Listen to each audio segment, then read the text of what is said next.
الذي خلق الإنسان وأنطق له اللسان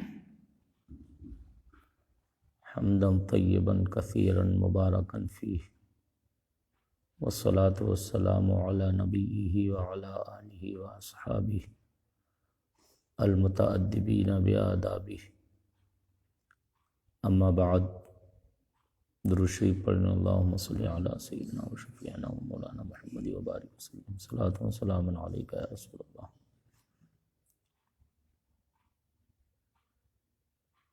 مقامات سلوک میں سے چوتھے مقام یعنی شکر کی بات چل رہی تھی۔ شکر کی تعریف اور اس کے متعلقات کے تعلق سے تھوڑی سی گفتگو ہوئی تھی اس سے پہلے۔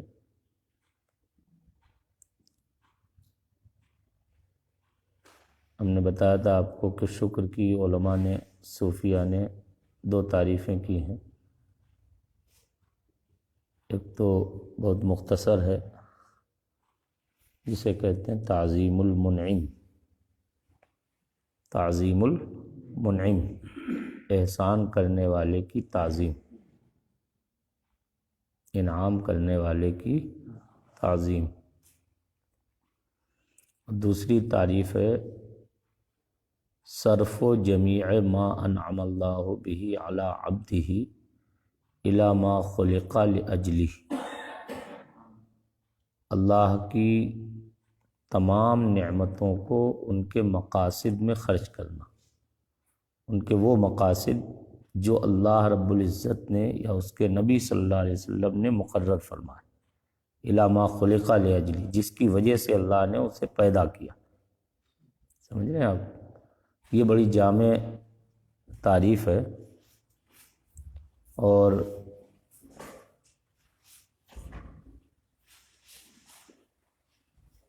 اسی تعریف کو لے کے ہم نے جو ہے چند باتیں آپ سے عرض کی تھی۔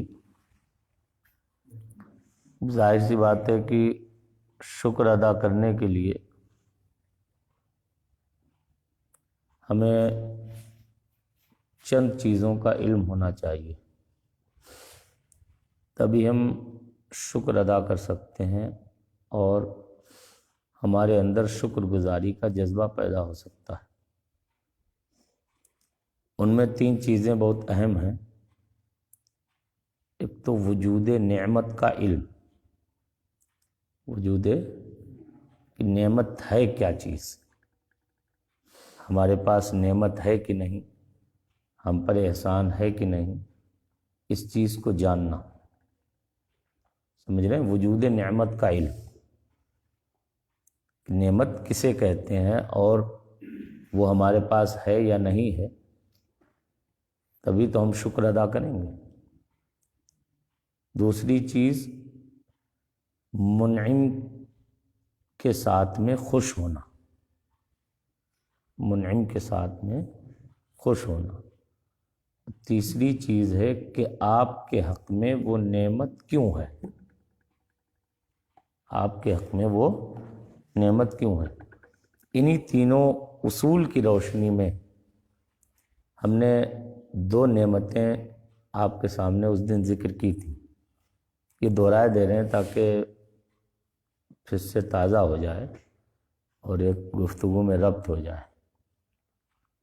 سب سے پہلی چیز یہ وجود نعمت کہ کون کون سی چیزیں ہمارے لیے نعمت ہیں۔ اس میں سب سے بڑی نعمت ہمارے اور آپ کے لیے جو ہے وہ ہمارا آپ کا وجود، ہمارا اور آپ کا وجود۔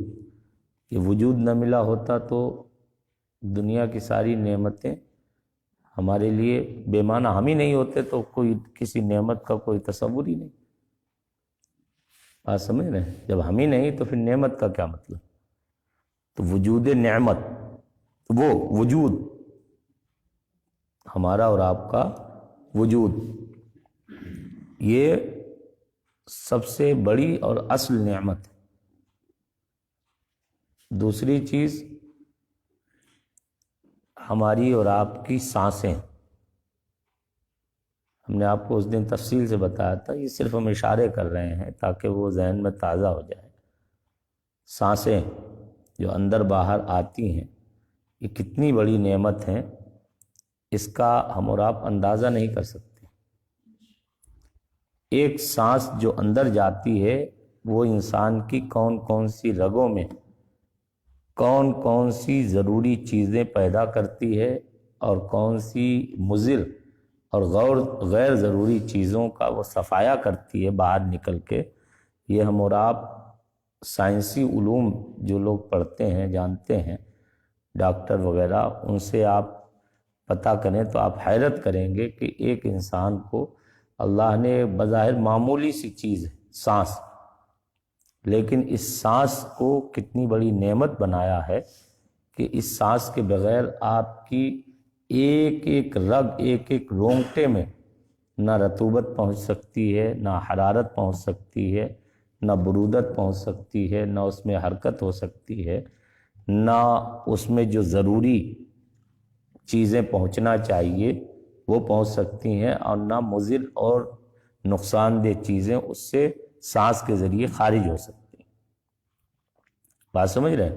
اس دن بہت تفصیل سے بڑا لمبا ہم نے بیان کیا تھا اس تعلق سے، کہ صرف ہم اشارہ کر رہے ہیں۔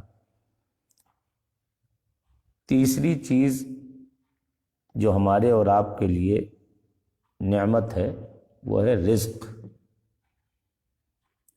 وہ رزق ہمارے اور آپ کے لیے کتنی بڑی نعمت ہے کہ بغیر رزق کے ہم اور آپ زندہ نہیں رہ سکتے۔ ہر وقت ہم اور آپ رزق خدا کے سہارے چل رہے ہیں، اللہ ہی نے وہ بخشا ہے، اسی نے دیا ہے، یہ ہماری اور آپ کی کسی قدرت یا کسی مہارت کا نتیجہ نہیں ہے، یہ تو سب اسباب ہیں۔ ہمارا کسب ہو، ہماری محنت و مشقت ہو، ہماری تگ و دو ہو، ہماری عقل مندی ہو، یہ ساری چیزیں کیا ہے، سب کی سب جو ہے وہ اسباب میں ہے۔ مؤثر حقیقی اور اصل عطا کرنے والا تو رب تعالیٰ ہی ہے۔ پھر اگر آپ رزق کو اس حیثیت سے دیکھیں، ایک دانے کو آپ لیں، اس ایک دانے کی حقیقت کے بارے میں، اور وہ ایک دانہ آپ کے جسم میں جا کے کس کس طرح کے اثرات ڈالتا ہے اور کن کن چیزوں کو اللہ تعالیٰ اس دانے کے ذریعے پیدا کرتا ہے، اگر آپ گہرائی میں دیکھیں گے تو آپ حیرت کریں گے، اور اللہ رب العزت کا شکر ادا کرنے پر ہم اور آپ مجبور ہو جائیں گے۔ ایک دانہ کیسے پیدا ہوتا ہے، پہلے آپ یہ دیکھیں۔ آپ نے مثال کے طور پر گیہوں اگا رہے ہیں، آپ گیہوں کا بیج ڈالتے ہیں، دانہ ڈالتے ہیں زمین میں، پہلے آپ نے زمین کو جوتا، پھر اس میں جو بھی کھاد وغیرہ ڈالنا تھی ڈالی، اب اس کے بعد میں بیج ڈالا، زمین میں بیج جا کے وہ سڑ جاتا ہے، آپ سب جانتے ہیں وہ دانہ جا کے سڑ جاتا ہے، لیکن اللہ کی قدرت دیکھو کہ اسی دانے سے اللہ تعالیٰ ایک سبزے کو اگاتا ہے، اور ایک دانے سے پیدا ہونے والی بالی میں اللہ تعالیٰ سینکڑوں دانے پیدا کر دیتا ہے، اور پھر وہ دانہ آپ اپنی قدرت سے اگر چاہیں، اپنی طاقت سے چاہیں کہ ہم اس دانے کو اگا لیں، تو کبھی آپ اگا نہیں سکتے۔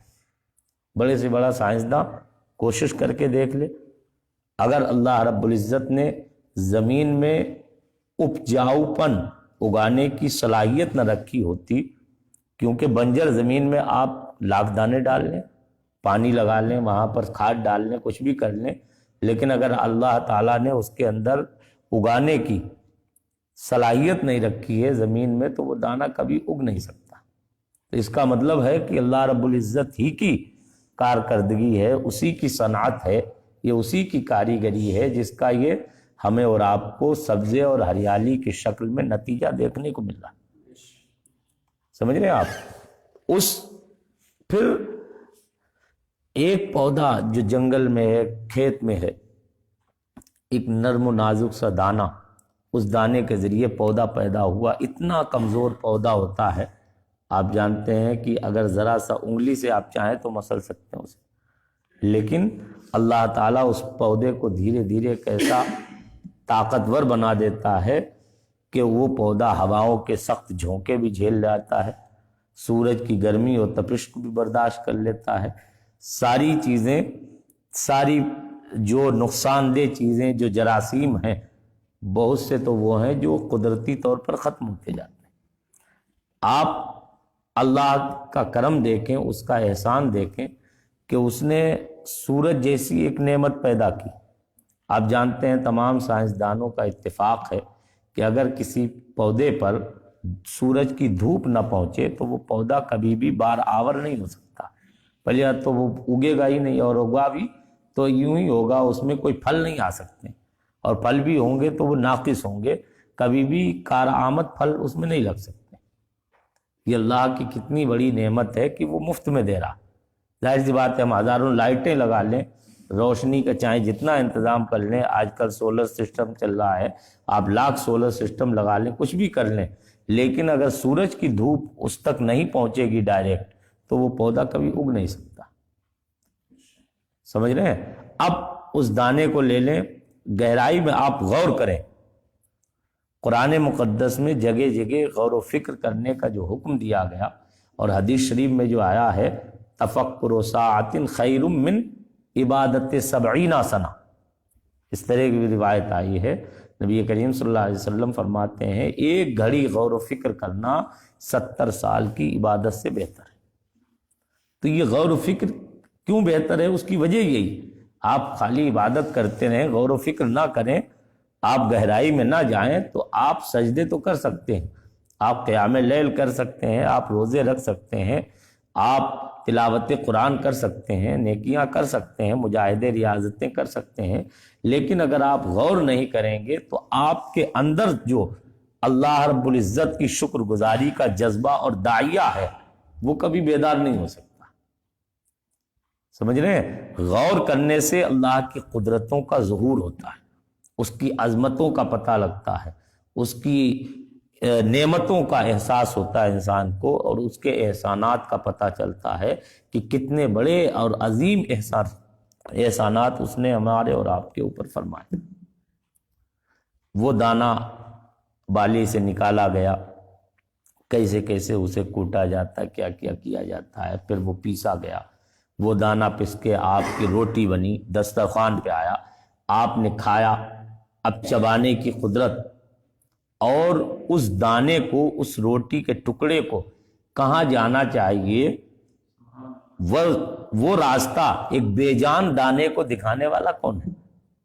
کوئی آپ کے اندر ایسا تو ہے نہیں کہ آپ نے کوئی ایسا سسٹم بنا دیا ہے، یا کوئی کسی ڈورے کے ذریعے یا کسی ایسی چیز کے ذریعے آپ اسی نالی تک اسے پہنچا رہے ہیں۔ اس نالی تک آپ پورے منہ میں چباتے ہیں کھانا، چبا رہے ہیں، پھر چبانے کے ذریعے اس کے قوت ہضم کا پیدا ہونا، اولاً تو اس کھانے کی نالی میں ہی جانا، جبکہ ہماری اور آپ کی حلق میں کئی نالیاں، کسی سے ہم سانس لیتے ہیں، کسی سے بولتے ہیں، آواز نکلتی ہے، کسی سے کھانا جاتا ہے، نہ جانے کیا کیا سسٹم ہے اس کے اندر، لیکن آپ قدرت دیکھیں اللہ کی اور اس کی نعمت اور احسان کہ وہ کھانے کو اسی نالی میں جانے کے لیے اس نے مقرر کر دیا جس نالی میں جانا چاہیے۔ اب پھر وہ نالی کے اندر گیا، آپ کے معدے میں پہنچا، معدے کے اندر قوت ہضم کا سسٹم اس نے ایسا بنا دیا ہے، آپ جانتے ہیں اگر ایک دانہ ہضم نہ ہو تو انسان اپنی زندگی بھر کی پونجی لگا دے ڈاکٹروں کے یہاں چکر لگانے میں، لیکن کوئی ڈاکٹر قدرتی نظام کے بغیر اس دانے کو ہضم کرنے کی صلاحیت نہیں رکھتا۔ جب تک کہ آپ کے معدے میں طاقت نہیں ہوگی، وہ قدرتی نظام ہے جو سسٹم ہے، جب تک اس کے اندر صلاحیت نہیں ہوگی، قوت ہضم نہیں ہوگی، تو کوئی ہضم نہیں کرا سکتا۔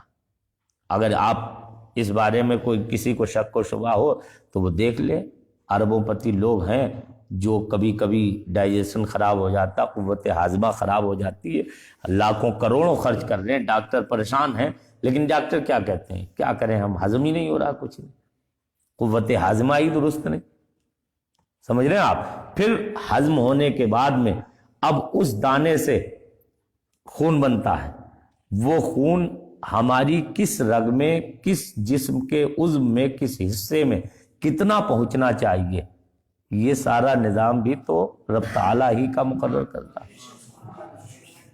اب دیکھ رہے ہیں، اس طرح سے اگر ہم غور کریں، گہرائی میں جائیں، تو یہ حیرت کا ایک جہان ہمارے سامنے نظر آئے گا، جس میں ہم اور آپ سرسری طور پر نگاہ بھی نہیں ڈالتے ہیں اور یوں ہی گزر جاتے ہیں۔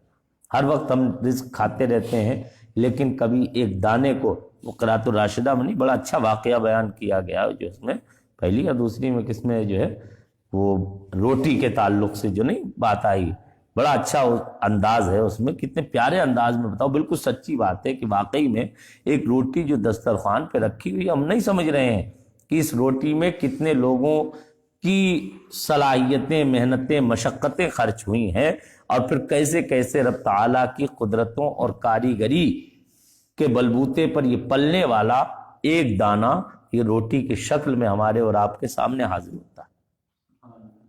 سمجھ رہے ہیں آپ؟ اس رزق کی اہمیت اور عظمت کا اندازہ کریں آپ کہ رزق کتنی بڑی نعمت ہے، جسے ہم اور آپ سب برباد کرتے رہتے ہیں۔ آج کے دور میں جو ہے رزق کی اتنی بربادی ہے کہ پہلے زمانے میں کبھی تصور بھی نہیں کیا جا سکتا۔ پہلے لوگ ایک وقت کی روٹی اگر مل جاتی تھی تو رب کا شکر ادا کرتے تھے، پیٹ بھر کے کسی کو مل جاتی تھی تو شکر ادا کرتا تھا، عموماً لوگوں کے آفاقے ہوا کرتے تھے۔ آج شادی بیاہ کے موقع پر، ولیموں ختنوں کے موقع پر، دیگر محفلوں مجلسوں کے موقع پر کتنا کھانا برباد ہو جاتا ہے کہ جس سے ہزاروں غریبوں کا پیٹ بھر سکتا ہے۔ پھر خود ہم اور آپ، بڑے لوگوں مالداروں کو چھوڑ دو، خود ہمارا اور آپ کا حال کیا ہے کہ ہم کھانا کھاتے ہیں تو اس کھانے میں کتنی چیزیں ہم برباد کرتے ہیں۔ تھوڑا سا رہ گیا پلیٹ میں تو اسے چھوڑ دیا، تو سڑ جاتا ہے، برباد ہو جاتا ہے۔ نبی کریم صلی اللہ علیہ وسلم رزق کی کتنی قدر اور تعظیم فرمایا کرتے تھے۔ حدیث شریف میں آیا کہ ایک روٹی کا ٹکڑا حجرہ عائشہ رضی اللہ عنہا میں غالباً پڑا ہوا تھا، سرکار دو عالم صلی اللہ علیہ وسلم نے دیکھا تو اٹھا لیا اور فرمایا، عائشہ یہ رزق ہے، جس قوم سے رخصت ہوتا ہے واپس نہیں آتا ہے، اس کی تعظیم کیا کرو۔ حضور بحر العرفان علیہ رحمت و رضوان کو خود ہم نے اپنی آنکھوں سے دیکھا گھر میں، کبھی بچے ہم لوگوں کے چھوٹے چھوٹے سے تھے، رہتے تھے گھر پہ جو ہے، تو عموماً بچے جو ہے وہ آلو وغیرہ جو ہے وہ پھینک دیتے تھے، اسی پکا ہوا آلو نکال کے پھینک دیا، یا کسی نے بچے نے برتن دھلا یا کسی نے برتن دھلا اور وہ آلو کا چھوٹا سا پیس جو ہے وہ کبھی نالی کے اوپر پڑا رہ جاتا تھا، کبھی نالی کے اندر تک پڑا ہوا رہ جاتا تھا۔ اگر حضرت تشریف لے آتے تھے اور دیکھ لیا تو اسے اٹھا کے نل کے پاس جا کے دھل کے، اور گھر والے کتنا بھی منع کریں کہ ہم جو ہے وہ بھینس کو ڈال دیں گے یا اسے ابھی جو ہے کہیں جو ہے کسی وہ میتر وغیرہ آئے گا اسے دے دیں گے، وہ اپنے جانوروں کھلا دے گا، کتنی بھی کوشش کریں، لیکن وہ چھوڑتے نہیں تھے، اسے کھا لیتے تھے، فرماتے تھے پھینک دیا جائے گا۔ آپ اس سے اندازہ کریں، یہ انہیں قدر معلوم تھی کہ رزق اللہ کی کتنی بڑی نعمت ہے، اللہ رب العزت جو ہمیں اور آپ کو مفت میں دے رہا ہے، یہ اس کا کرم بالائے کرم ہے کہ اس نے ارشاد فرما دیا، وعدہ فرما لیا، وما من دابۃ فی الارض الا علی اللہ رزقها، زمین پر جو کوئی چوپایا ہے، چلنے والا ہے، اس کا رزق اللہ کے ذمہ کرم پر ہے۔ اس نے کسی کے ہمیں اور آپ کو مرہون منت نہیں رکھا، کسی انسان کا اس نے اس سلسلے میں وہ اسباب الگ چیز ہیں، لیکن کسی انسان کے بھروسے نہیں رکھا، اس نے خود اپنے ذمہ کرم پہ لیا ہے کہ ہم نے تمہیں پیدا کیا ہے تو ہم تمہیں رزق دیں گے۔ اب وہ اتنا بڑا کرم فرما رہا ہے، لیکن پھر بھی ہم، اعلیٰ حضرت کا وہ شعر جو ہے وہ واقعی میں بڑا عبرت کا نشان ہے، وہ فرماتے ہیں نا، رزق خدا کھایا کیا، فرمان حق ٹالا کیا، شرم نبی خوف خدا، یہ بھی نہیں وہ بھی نہیں۔ فرماتے ہیں دن لہب میں کھونا تجھے، شب صبح تک سونا تجھے، دن لہب میں کھونا تجھے، شب صبح تک سونا تجھے، ترسے سزا خوف خدا یہ بھی نہیں، وہ بھی نہیں۔ کتنی بڑی چیز ہے ہم اور آپ جسے بالکل نظر انداز کیے ہوئے۔ رزق کی تعظیم کرنا یہ اللہ کی تعظیم ہے۔ جی آپ، بہت تفصیل ہے اس میں، گہرائی میں آپ جتنا گھستے رہیں گے، کھانے پینے کی چیزیں، یہ ساری چیزیں جو ہم دیکھ رہے ہیں نا، پہننا، لباس، اللہ کی کتنی نعمتیں ہمارے اور آپ کے اوپر۔ رزق کے علاوہ بھی یہ لباس اللہ کی کتنی بڑی نعمت۔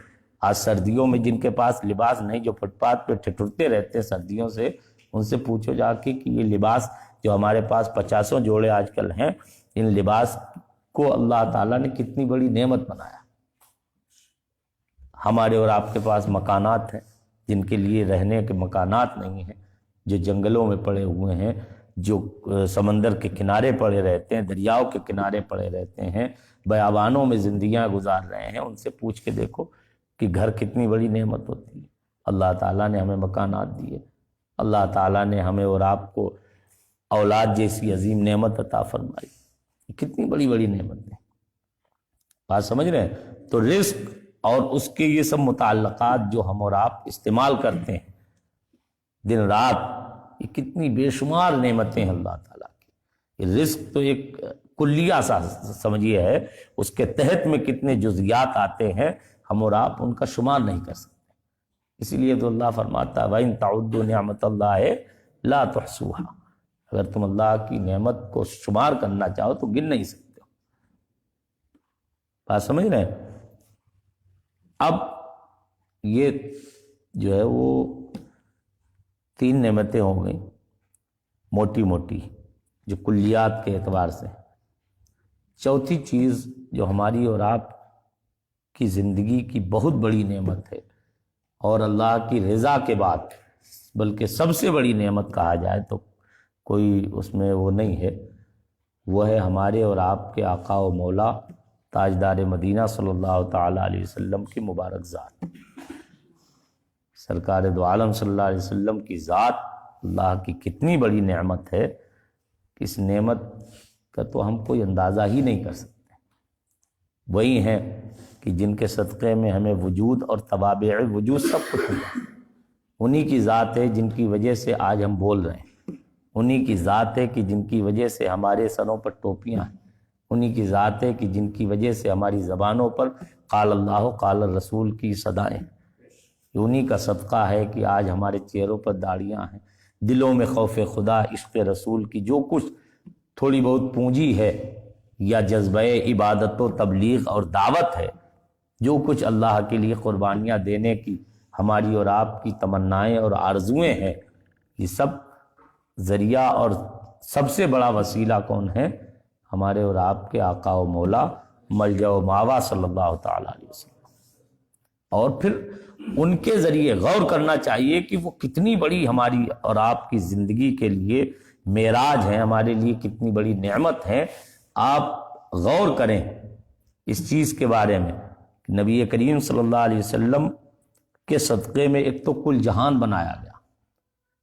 آقا کریم صلی اللہ علیہ وسلم قاسم جملہ نعم، تمام نعمتیں بانٹنے والے وہی، انہی کے در سے سب کچھ ملتا ہے انسان کو۔ آپ سرکار خواجہ معصوم رضی اللہ عنہ کا واقعہ حرمین شریفین کی حاضری والا ہم نے سنا بھی ہوگا، فرماتے مدینہ طیبہ میں حاضر ہوا تو رات کے وقت میں نے دیکھا کہ دنیا پر دنیا والوں کو جو کچھ نعمتیں ملتی ہیں وہ بارگاہ الہی سے سب سے پہلے سرکار دو عالم صلی اللہ علیہ وسلم کے دربار میں روضہ اطہر میں نازل ہوتی، اور پھر نبی کریم صلی اللہ علیہ وسلم کے خدام اور اصحاب پوری دنیا میں لے جا کے انہیں تقسیم کیا کرتے۔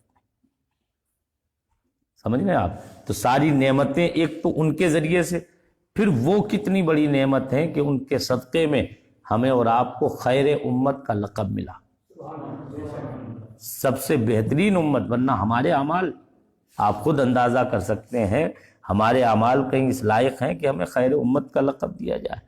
ہمارے اعمال تو وہ ہیں کہ بلا شبہ پہلی امتوں میں اس سے ہلکے اعمال پہ، اس سے ہلکے گناہوں پر بڑے سخت عذاب آ جاتے ہیں، لیکن ہم ہیں کہ ہر وقت اللہ تعالیٰ کی معاذ اللہ نافرمانیاں کر رہے ہیں، اس کے حکم کو ٹال رہے ہیں، ان سب کے باوجود بھی اللہ تعالی ہمیں ایک بارگی ایک ساتھ میں پوری امت محمدیہ کو اللہ رب العزت تباہ نہیں فرما رہا ہے، عذاب نہیں دے رہا ہے۔ کیوں؟ رب نے خود فرما دیا وما کان اللہ لیعذبہم وانت فیہم، محبوب آپ ان میں چونکہ جلوہ گر ہیں اس لیے اللہ انہیں عذاب نہیں دے گا۔ سبحان، یہ بتا دیا اللہ رب العزت نے کہ ہم پر اور آپ پر جو عذاب ٹل رہا ہے ہم سے، یہ ہماری دعاؤں کی وجہ سے، ہمارے رونے گڑ گڑانے یا ہمارے کسی عمل خیر کی وجہ سے نہیں ہے، یہ صرف اور صرف سرور عالم صلی اللہ علیہ وسلم کی ذات کا صدقہ ہے۔ آپ سمجھ رہے ہیں؟ پھر اس مبارک ذات کی صدقے میں تھوڑے سے عمل پر اللہ تعالی ہمیں کتنا اجر و ثواب دیتا ہے، یہ بھی تو بڑی چیز ہے۔ پہلی کی امتوں کے لوگ آپ جانتے ہیں، سنتے رہتے ہیں ہر وقت، بے شمار واقعات ہیں، بے شمار احادیث ہیں، قرآن کی آیات ہیں، آپ سب کو دیکھتے جائیں جو ہے پہلے کی امتوں میں کیسے کیسے مجاہدات اور ریاضات کرنے والے لوگ تھے۔ شب قدر کی فضیلت میں حضرت شمعون کا واقعہ آپ سنتے رہتے ہیں کہ 1000 مہینوں سے زیادہ مجاہدات ریاضات کیے، دن میں روزہ رکھ کے جہاد کرتے، رات میں پوری رات قیام کرتے، اس طرح سے 1000 مہینے سے زیادہ 1000 مہینہ انہوں نے عبادت کی۔ لیکن اب کرم دیکھیں اللہ کا، رب نے اپنے محبوب صلی اللہ علیہ وسلم کے صدقے میں ہم پر کیسا احسان فرمایا کہ شب قدر میں اگر ایمان اور احتساب کے ساتھ کوئی قیام کر لے تو اسے 1000 مہینوں سے بھی زیادہ عبادت کرنے کا اجر و ثواب ملتا ہے۔ حدیث شریف میں، مشکوٰۃ شریف کی مشہور حدیث ہے، جو ہے کئی مرتبہ ہم بھی بیان کر چکے، اللہ رب العزت فرماتا ہے، وہ نبی کریم صلی اللہ علیہ وسلم فرماتے ہیں کہ تمہاری اور تم سے پہلے کی قوموں کی مثال ایسے ہے جیسے کسی انسان نے کوئی مزدور مقرر کیا، اسے بتا دیا کہ تمہیں یہ کام صبح سے لے کے شام تک کرنا ہے، ہم تمہیں 2 قیرات اجر دیں گے۔ آقا علیہ السلام فرماتے اس نے ظہر تک کام کیا، ظہر کے بعد میں وہ کہنے لگا کہ ہمارے بس کا نہیں ہے، اب ہم نہیں کر پائیں گے، ہمیں جو ہے تم آدھا اجر دے دو، اجرت دے دو اور ہماری چھٹی کر دو۔ اس نے 1 قیرات دے دیا، اس کی چھٹی کر دی۔ پھر دوسری قوم کو مقرر کیا، دوسرے مزدور کو، اس نے زور سے لے کے عصر تک کیا، اس نے بھی ہاتھ کھڑے کر لیا عصر کے بعد کہ اب ہمارے بس کا نہیں ہے، تم ہمیں 1 گنا اجر دے دو اور ہمیں اس سے فارغ کر دو۔ اس نے 1 گنا اجر دے دیا، 1 قیرات انہیں بھی دے دیا۔ پھر تیسرے مزدور کو اس نے مقرر کیا جس نے صرف عصر سے مغرب تک کام کیا، لیکن اسے 2 قیرات اس نے اجر عطا فرمایا، اجرت دی۔ آقا علیہ السلام فرماتے ہیں یہی مثال یہود و نصارہ اور تمہاری ہے۔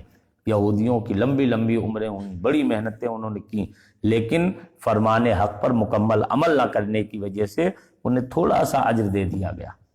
اور پھر عیسائی آئے، انہوں نے بھی بڑی مجاہدات و ریاضات کی، رہبانیت اختیار کی، لیکن حق تعالیٰ کی رضا جوئی نہیں کر پائے، اس لیے جو ہے ان کی بھی چھٹی کر دی گئی اور ایک زمانے تک محنت و مشقت کرنے پر انہیں تھوڑا سا اجر دیا گیا۔ اور فرماتے ہیں تمہاری جب تم آئے تو تمہاری عمریں کم ہیں، لیکن تمہارا اجر اتنا ہے کہ ہر عمل پر تمہیں بے شمار اجر و ثواب دیا جاتا ہے۔ کتنا بڑا کرم ہے ان کا، چھوٹے سے عمل پر یہ صرف صدقہ تو ہمارے نبی صلی اللہ علیہ وسلم کا ہی۔ اور پھر قیامت کے دن سبحان اللہ، ہم سب سے بعد میں آنے والے، لیکن سرکار دو عالم صلی اللہ علیہ وسلم کے صدقے ہی میں تو سب سے پہلے جنت میں انشاءاللہ داخلہ ملے گا۔ سرکار دو عالم صلی اللہ علیہ وسلم کی شفاعت کبریٰ سب سے پہلے ان کے امتیوں کو نصیب ہوگی۔ کتنی بڑی نعمت ہے ہمارے نبی صلی اللہ علیہ وسلم کی مبارک ذات، اس کا ہم اور آپ اندازہ نہیں کر سکتے۔ بے شمار احسانات ان کے، وہ رات رات بھر ہمارے لیے روتے تھے، پوری رات عبادت فرماتے تھے، اللہ کا کیسا شکر ادا کیا، ہر وقت ہمارے لیے دعائیں، پیدا ہوئے تو رب حبلی امتی کہتے ہوئے، دنیا سے رخصت ہو رہے ہیں۔ حضرت قسم ابن عباس رضی اللہ عنہ خود بیان فرماتے ہیں، حضور کے چچیرے بھائی حضرت عباس رضی اللہ عنہ کے بیٹے فرماتے ہیں کہ چند لوگ جو سرکار دو عالم صلی اللہ علیہ وسلم کی قبر میں اترے، میں بھی ان کے ساتھ میں آپ کی قبر انور میں اترا تھا۔ فرماتے سارے لوگ آپ کو جو ہے وہ قبر میں لٹانے کے بعد میں اوپر چڑھائے، نکلنے لگے، میں بھی نکلنے والا تھا کہ اچانک میں نے سرکار دو عالم صلی اللہ علیہ وسلم کے لبہائے مبارک کو ہلتا ہوا دیکھا۔ فرماتے ہیں میں نے کان لگائے تو آواز آ رہی تھی رب حبلی امتی۔ ہاں آپ سوچو، اعلیٰ حضرت تبھی تو فرماتے ہیں جو نہ بھولا ہم غلاموں کو رضا، ذکر اس کا اپنی عادت کیجیے، غیظ میں جل جائیں بے دینوں کے دل، ذکر آیات ولادت کیجیے۔ کتنی بڑی ذات ہے وہ، ان سے بڑھ کر ہمارے اور آپ کے اوپر اللہ رب العزت کے بعد کوئی احسان کرنے والا نہیں، بے شمار۔ پھر وہ ذات سبحان اللہ ہر قدم پر جن کی عظمت ہماری اور آپ کے لیے سہارا بنتی۔ قیامت کے دن کے آپ منظر کے بارے میں پڑھتے رہتے ہیں کہ اللہ رب العزت کی بارگاہ میں سربا سجود ہو جائیں گے، ایسے الفاظ سے حمد کریں گے کہ آج تک اللہ کی ان الفاظ سے کسی نے حمد نہیں کی ہوگی۔ اللہ رب العزت الہام فرمائے گا اپنے نبی صلی اللہ علیہ وسلم کو، وہی فرمائے گا ایسے الفاظ حمد کی جو آج تک کسی بندے نے اپنے رب کی جس سے حمد نہیں کی ہوگی۔ نہ جانے کب تک سربا سجود رہیں گے، روتے رہیں گے، گڑ گڑاتے رہیں گے، رب کی رحمت کو جوش آئے گا، فرمائے گا یا محمد ارفع راسک اشفع تو شفع سل تعطا، اے محمد اپنے سر کو اٹھا لو، شفاعت کرو گے تمہاری شفاعت قبول ہوگی، تم مانگو گے تمہیں دیا جائے گا۔ کتنی بڑی نعمت ہے۔ فرماتے ہیں نبی کریم صلی اللہ علیہ وسلم میری امت کے 70,000 لوگ تو بے حساب جنت میں داخل، تو فرماتے ہیں ہم غریبوں کے لیے کتنی بڑی بشارت، فرماتے ہیں سب سے پہلے جنت میں داخل ہوں گا، وَمَعِي فُقَرَاءُ الْمُؤْمِنِينَ، اور میرے ساتھ میں غریب مسلمان۔ یہ سب ان کا احسان ہی تو ہے، کرم ہی تو ہے۔ بہرحال وقت بہت زیادہ ہو رہا ہے، بات بہت لمبی ہو گئی، تو نبی کریم صلی اللہ علیہ وسلم کی ذات بھی ہمارے لیے بہت بڑی نعمت۔ غور کیا کریں ان کی مبارک ذات اور ان کے احسانات کے بارے میں۔ اگر انہوں نے یہ دین نہ دیا ہوتا تو ہم کہاں ہوتے، کہاں جاتے؟ کیسی مشقتیں انہوں نے برداشت کی۔ خاص طور پر آپ جو ہے مکی زندگی کو غور سے کبھی سیرت طیبہ میں پڑھ کے دیکھیں تو آپ کا دل دہل جائے گا، کیسے کیسے مصائب و آلام کا سامنا کیا، لیکن صرف ہماری خاطر، ہم تک دین پہنچانے کی خاطر آقا کریم صلی اللہ علیہ وسلم نے کبھی پیچھے ہٹنے کا نام نہیں لیا، بلکہ ہمیشہ فرماتے جو ہے لَيَنْفَذَنَّ اللَّهُ أَمْرَهُ أَوْ لَتَنْفَرِدَ سَالِفَتِي، فرماتے ہیں یا تو اللہ اپنے حکم کو نافذ کر دے گا یا میری گردن کاٹ دی جائے گی، لیکن میں باز آنے والا نہیں۔ جناب ابو طالب نے جب لوگوں کے کفار مکہ کی زیادہ دھمکیاں دینے پہ کہا کہ جو ہے کہ بھتیجے اب میں بوڑھا ہو گیا ہوں، میرا تمہارے ساتھ میں کھڑے ہونے کی اب مجھے ہمت نہیں رہی ہے، سارے قبائل عرب سے لڑنے کی میرے اندر جرت نہیں، ہمت نہیں ہے، طاقت نہیں ہے۔ تو سیرت آپ پڑھ کے دیکھیں، آپ کا کلیجہ دہل جائے گا۔ سرکار دو عالم صلی اللہ علیہ وسلم کی آنکھ سے آنسو آ گئے، چشمان مبارک اشک آلود ہو گئی۔ فرمایا چچا اگر تمہاری ہمت نہیں پڑتی ہے تو تم پیچھے ہٹ جاؤ، لیکن اگر وہ میرے ہاتھ میں ایک ہاتھ میں چاند اور ایک ہاتھ میں سورج بھی رکھ دیں اور پھر کہیں کہ میں اس امر سے، اس تبلیغ سے، اس دعوت اسلام سے باز آ جاؤں تو میں باز نہیں آ سکتا۔ کتنی بڑی بات ہے، یہ بہت ہمت کی بات ہے، یہ ہماری اور آپ کی صرف اور صرف خیر خواہی تھی، ورنہ وہ تو اللہ کے محبوب اعظم و اکرم ہے، اللہ نے انہیں ازل سے چن لیا، وہ کوئی مشقت نہ برداشت کرتے تب بھی وہ اللہ کے محبوب اعظم تھے اور رہیں گے۔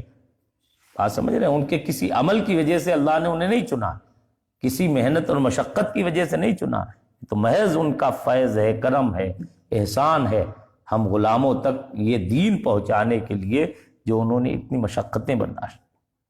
آپ کبھی ایک ایک چیز پہ باریکی سے غور کریں، اور پھر کتنا کرم ان کا۔ متعدد احادیث میں آپ نے پڑھا ہوگا، جو لوگ اونچے درجے کے پڑھتے رہتے ہیں، مشکات، بخاری، مسلم، ترمذی وغیرہ میں جو ہے، موطا امام محمد میں، دیگر کتابوں میں آپ پڑھیں گے کہ نبی کریم صلی اللہ علیہ وسلم بے شمار اعمال ایسے تھے جو آپ کو بہت پسند تھے، لیکن انہیں کبھی کبھار ترک فرما دیا کرتے تھے، فرماتے تھے صرف اس خوف سے میں ترک کرتا ہوں کہ کہیں میری امت پر فرض نہ کر دیے جائے، کہ میری امت اسے ادا نہیں کر پائے گی تو گنہگار ہوگی، سزا کی مستحق بنے گی۔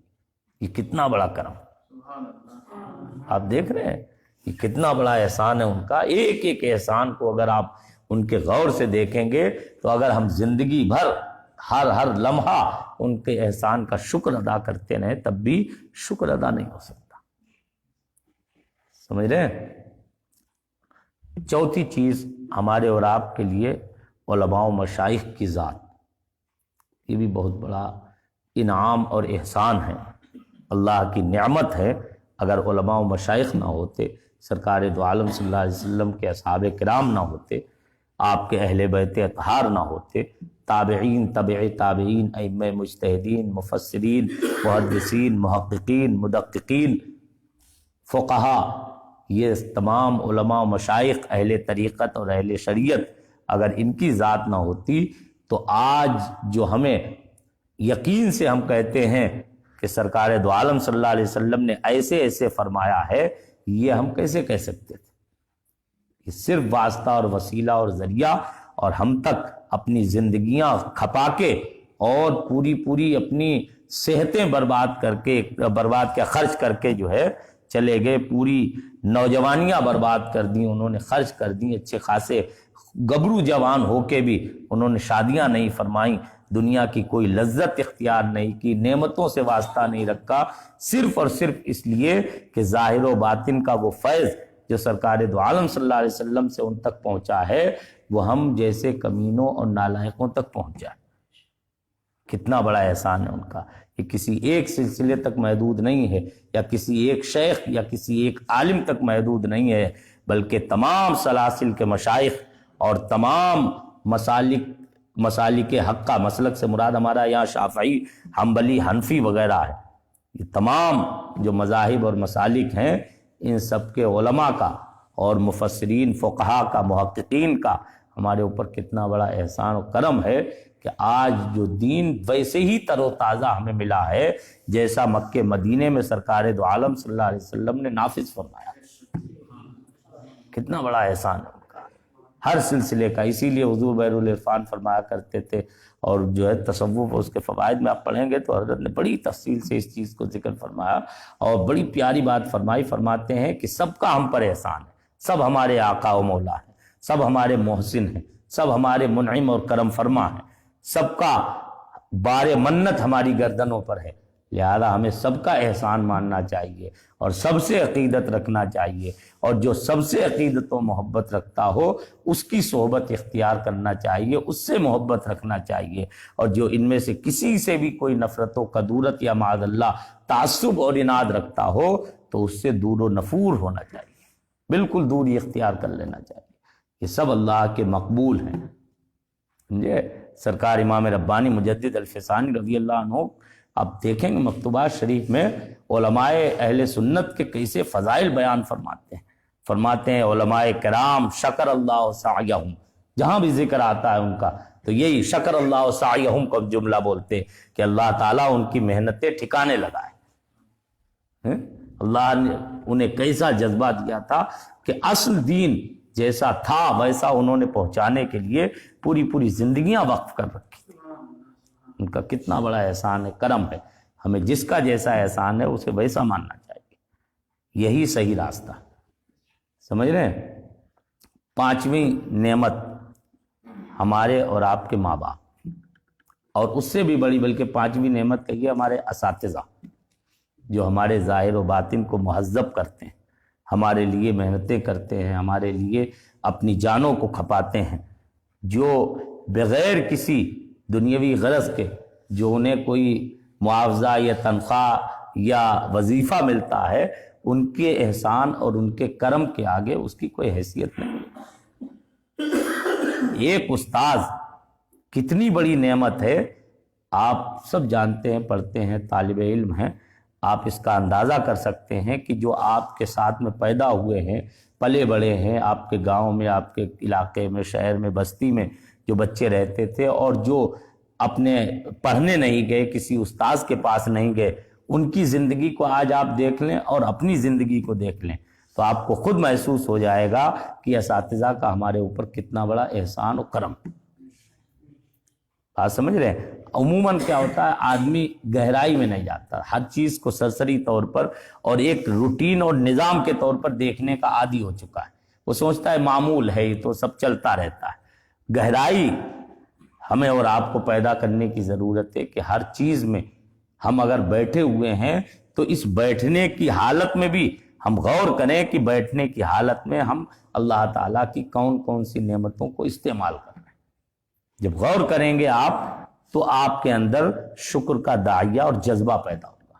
ہم نے پہلے ہی بتایا تھا پچھلی محفل میں کہ جب تک آپ کے اندر علم نہیں ہوگا تو آپ کبھی بھی شاکر نہیں بن سکتے۔ جانکاری نہیں، آپ کو معلوم ہی نہیں ہے کہ ہے کیا نعمت، تو آپ اس نعمت کا شکر کیسے ادا کریں؟ بات سمجھ رہے ہیں؟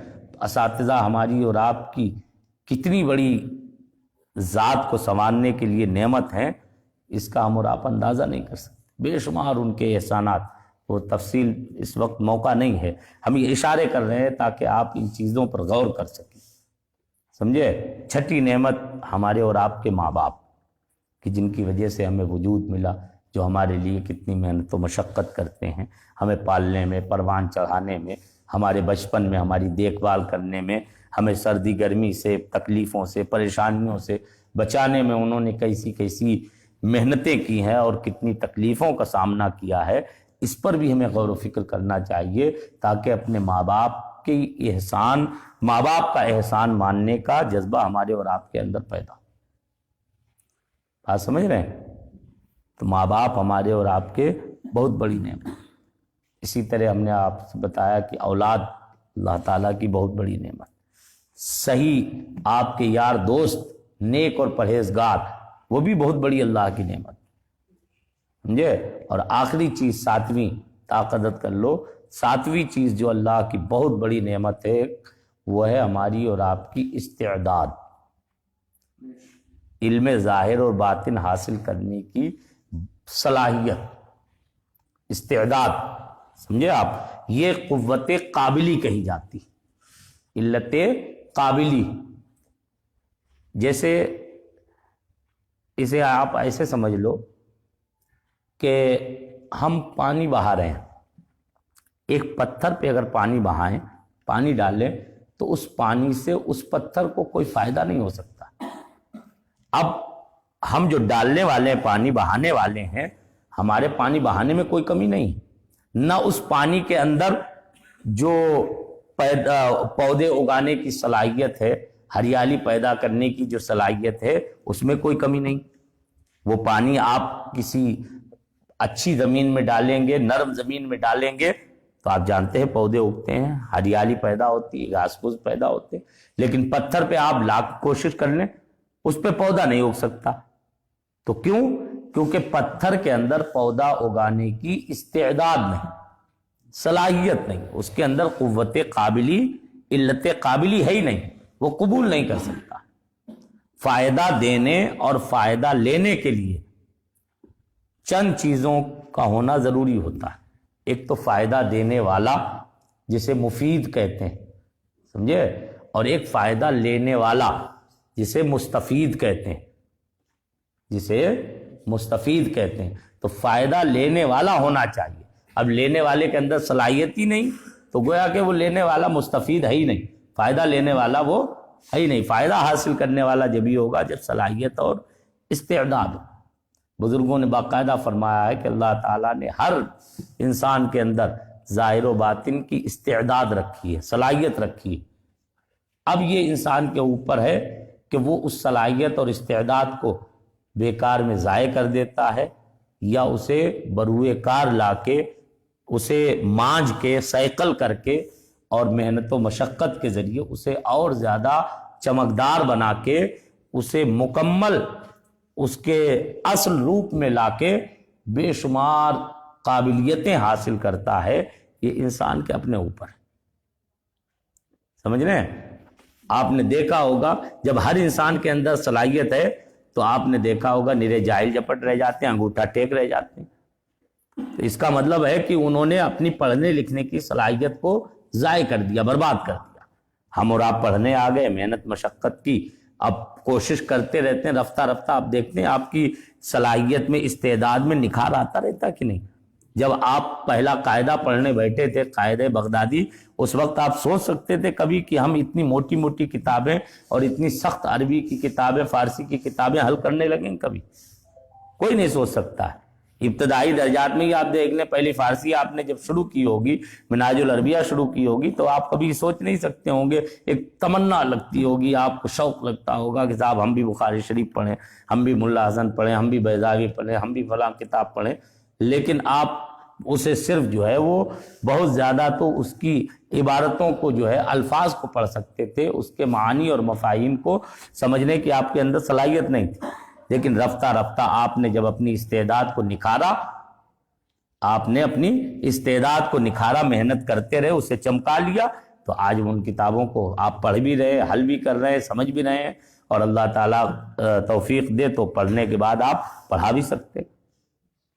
سمجھ رہے ہیں؟ نئے نئے علوم، نئے نئے فنون انسان حاصل کرتا رہتا ہے، یہ کیا صلاحیت اور استعداد میں نکھار آتا رہتا ہے۔ ایسے روحانیت کی صلاحیت ہوتی ہے۔ انسان پہلے تو محنت مشقت کرنا پڑتی ہے۔ جن کے لطائف ذاکر ہو چکے ہیں، خاص طور پر قلب وغیرہ، وہ اندازہ کر سکتے ہیں کہ قلب کے ذاکر ہونے میں جتنا وقت لگتا ہے اور لطائف کے ذاکر ہونے میں اتنا ٹائم نہیں لگتا، کیونکہ ابتدا ہو رہی ہے۔ صلاحیت کو جو ابھی بالکل ایک ہیرے کی طرح، جو ہیرا کیچڑ میں لت پت ہو گیا ہو، گرد و غبار لگ گئی ہو اور چمک جس کی چھپ گئی ہو، تو اس گرد و غبار کو دور کرنے میں محنت و مشقت کرنا پڑتی، کھرچنا پڑتا ہے۔ لیکن جب وہ گرد و غبار دور ہو گئی تو اب ہیرے کی چمک بیدار ہو گئی۔ بات سمجھ رہے ہیں؟ تو اسی طرح ہماری اور آپ کی روحانیت کی صلاحیت کا حال ہے کہ وہ ہمارے گناہوں کی وجہ سے اور غفلتوں کی وجہ سے، لوگوں کے میل جول کی وجہ سے، ہمارے عناصر کی کثافت کی وجہ سے وہ میلے ہو جاتے ہیں، ان کی ظلمتیں دور ہو جاتی ہیں، تو دھیرے دھیرے یہ روشن ہونے لگتے ہیں، اپنی روشنی پہ آ جاتے ہیں۔ تو اس صلاحیت اور استعداد کو نرے لوگوں نے ضائع کر دیا۔ دنیا میں بے شمار لوگ جو ضائع کر رہے ہیں آج، سمجھ رہے ہیں آپ؟ لیکن آپ جانتے ہیں کہ اگر نعمت کو ضائع کیا گیا تو لَتُسْأَلُنَّ يَوْمَئِذٍ عَنِ النَّعِيمِ، اللہ فرماتا ہے قیامت کے دن تم سے نعمتوں کے بارے میں پوچھا جائے گا، سوال کیا جائے گا۔ اس وقت یہ صلاحیتیں، یہ استعدادیں، یہ قابلیتیں، یہ سب سے پہلے پوچھی جائیں گی۔ ایسا نہیں کہ انہیں پوچھا نہ جائے، بلکہ چند ضروری سوالات کے بعد ہم سمجھتے ہیں بہت زیادہ اس کے بارے میں سوال ہوگا کہ ہم نے تمہیں یہ لیاقت دی تھی، یہ استعداد دی تھی، تم چاہتے تو محنت کرتے اور صحیح راستہ اپناتے تو تم یہاں تک پہنچ سکتے تھے، آخر تم نے وہ راستہ کیوں نہیں اپنایا؟ تو اس وقت ہمارے اور آپ کے پاس کیا جواب ہے؟ علم شریعت اور علم طریقت حاصل کرنے کی قاضی ثناء اللہ پانی پتی رحمۃ اللہ علیہ نے ارشاد الطالبین میں باقاعدہ اثرات فرمائی ہے کہ اللہ تعالیٰ نے ہر بندے کے اندر ظاہر اور باطن کی استعداد رکھی ہے۔ سمجھے آپ؟ دیگر اور صوفیہ کا بھی بیان سب کا متفقہ فیصلہ ہے تقریباً کہ ہر بندے کے اندر ظاہر اور باطن کی استعداد اللہ تعالیٰ نے رکھی ہے، لیکن اس استعداد کو کوئی ضائع کرتا ہے اور کوئی اسے بروئے کار لا کے بے شمار مراتب اور مقامات سے مالا مال ہو جاتا ہے۔ تو ہمیں اور آپ کو بھی چاہیے کہ ہم اس نعمت کو پہچانیں اور اس نعمت کی قدر کریں۔ شکر یہی ہے جو ہم نے آپ کو بتایا نا کہ نعمت کو اس کے مقصد میں خرچ کرنا، یہ شکر ہے، یہ شکر ہے۔ جو اللہ نے آپ کو نعمت دی ہے اسے اسی مقصد میں خرچ کریں گے تو یہ شکر ہے، اور اس دی ہوئی نعمت و صلاحیت کو خلاف مقصد میں استعمال کرنے سے بچیں گے۔ فاتقوا اللہ لعلکم تشکرون، تم اللہ سے ڈرو، تقوی اختیار کرو تاکہ تم شکر گزار بن جاؤ۔ ہے کہ نہیں اللہ کی؟ بولنے کی قدرت نعمت ہے اللہ کی۔ اب اس کے ذریعے اگر ہم کسی کو گالی دیں تو یہ گناہ ہے کہ نہیں؟ اب کسی کو برا بھلا کہنے سے، گالی دینے سے اپنی زبان کو بچانا، یہ تقویٰ ہوا، سمجھ رہے ہیں؟ اور یہ اللہ کا شکر بھی ہے، یہ اللہ کا شکر بھی کہ اب جب ہم گناہ سے، برائی سے بچائیں گے زبان کو تو اللہ کی رضا جوئی میں، اللہ کی حمد و ثنا میں اسے خرچ کریں گے، اسے صرف کریں گے، استعمال کریں گے، اور اللہ کی حمد و ثنا اور اس کے ذکر میں لگائیں گے تو اس کا شکر ہوگا، کیونکہ نعمت کو اس کے مقصد میں استعمال کرنا پایا جائے۔ بات سمجھ رہے ہیں آپ؟ تو تقویٰ جو ہے وہ شکر کو بھی مستلزم ہے، اس لیے ہمیں تقویٰ بھی اختیار کرنا چاہیے۔ جن نعمتوں کو اللہ نے ہمیں دیا ہے ان نعمتوں کو ہمیں خلاف مقصد، غیر شرعی مقصد میں خرچ کرنے سے اپنے آپ کو بچانا چاہیے۔ اتنی بات سمجھ میں آ گئی؟ یہ شکر کے ہم نے چند گوشے آپ کے سامنے رکھ دیے، اور آخری بات کہ شکر کے دو مقام ہیں، صوفیاء کرام نے بیان فرمائے۔ ایک شکر کا مقام یہ ہے کہ نعمت ملے تب بھی شکر، اور اگر مصیبت اور پریشانی آئے تب بھی اللہ کا شکر۔ یہ بڑے درجے کے لوگوں کا کام ہے۔ اللہ تعالیٰ جسے توفیق دے دے، اسے جو اختیار کرتا ہے اسے شکور کہا جاتا ہے، بہت بڑا شکر گزار۔ اللہ رب العزت نے حضرت سیدنا نوح علیہ نبینا علیہ الصلوۃ والتسلیم کی صفت بیان فرمائی، انہ کان عبدا شکورا، کہ وہ میرا بہت شکر گزار بندہ تھا۔ اس لیے کہ حضرت نوح علیہ السلام کی عادت کریمہ تھی کہ وہ نعمت ملنے پر بھی شکر کرتے تھے اور مصیبت پر بھی اللہ کا شکر بجا لاتے تھے۔ اور دوسرا مقام ہے کہ ہم اپنے سے نیچے والے کو دیکھیں، اپنے سے نیچے والے کو دیکھیں۔ مصیبت پہ ہم شکر کرنے کی صلاحیت اور اپنے اندر طاقت نہیں رکھتے ہیں، صبر کر سکتے ہیں ہم، شکر ادا کرنا یہ اور اعلیٰ درجے کا کام ہے۔ لیکن اگر ہم یہ نہیں کر سکتے ہیں تو دوسرا درجہ کیا ہے، دوسرا مقام کیا ہے کہ ہم نعمتوں کے معاملے میں اپنے سے نیچے درجے کے لوگوں کو، کمتر لوگوں کو دیکھیں۔ اگر ہمارے پاس میں اللہ تعالیٰ نے ہمیں 2 سوٹ عطا کیے، 2 لباس دیے ہیں، 2 جوڑے دیے ہیں، تو ہم اسے دیکھیں جس کے پاس صرف 1 جوڑا، تاکہ ہمارے اندر شکر کا جذبہ بیدار۔ اگر اللہ تعالیٰ نے ہمیں 2 وقت کی روٹی عزت سے کھلا رہا ہے تو ہم اسے دیکھیں کہ جو 1 وقت کی روٹی ہی صرف پا رہا ہے۔ اگر اللہ نے ہمیں 1 مکان دیا ہے تو ہم اسے دیکھیں جو فٹ پاتھ پہ سو رہا ہے۔ اگر اللہ تعالیٰ نے ہمیں ماں باپ دیے ہیں تو ہم بن ماں باپ کے لوگوں کو دیکھیں۔ اگر اللہ نے ہمیں اولاد دی ہے تو ہم بن اولاد کے لوگوں کو دیکھیں۔ اگر اللہ تعالیٰ نے ہمیں علم دیا ہے تو ہم بے علم لوگوں کو دیکھیں۔ اگر اللہ نے ہمیں تھوڑا بہت عمل صالح دیا ہے تو ہم انہیں دیکھیں جو بدکاریوں میں، گناہوں میں پڑے ہوئے ہیں، تاکہ شکر کا جذبہ اور داعیہ ہمارے اور آپ کے اندر پیدا ہو۔ بات سمجھ رہے ہیں؟ یہ 2 مقام اگر آپ اپنے ذہن میں رکھیں گے تو انشاءاللہ آپ ہر حال میں اللہ رب العزت کا شکر ادا کر سکتے ہیں۔ اللہ تعالیٰ ہمیں اور آپ کو شکر گزار بندہ بنائے۔ اللہم ربنا آتنا فی الدنیا حسنۃ وفی الآخرۃ حسنۃ وقنا عذاب النار۔ یا اللہ یا رحمان یا رحیم، پیارے حبیب صلی اللہ علیہ وآلہ وسلم کے طفیل، ہمیں اپنا شکر گزار بندہ بنا، اپنی نعمتوں کی معرفت اور ان پر شکر بجا لانے کی ہمیں سعادت عطا فرما۔ میرے مولا ہمیں اپنی استعدادوں کو ضائع کرنے سے بچا۔ سرور عالم صلی اللہ تعالی علیہ وآلہ وسلم کی مبارک ذات پر ہمیں تن من دھن کی بازی لگانے کا جذبہ عطا فرما۔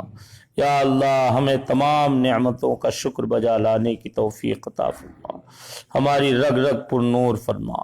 یا اللہ ہمیں ہر رونگٹے کے ساتھ اپنا شکر بجا لانے اور اپنی تمام نعمتوں کو ان کے مقاصد میں استعمال کرنے کی توفیق عطا فرما۔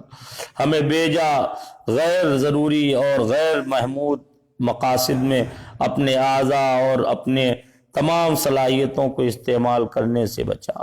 میرے مولا ہمیں تقوی و پرہیزگاری کی دولت عطا فرما۔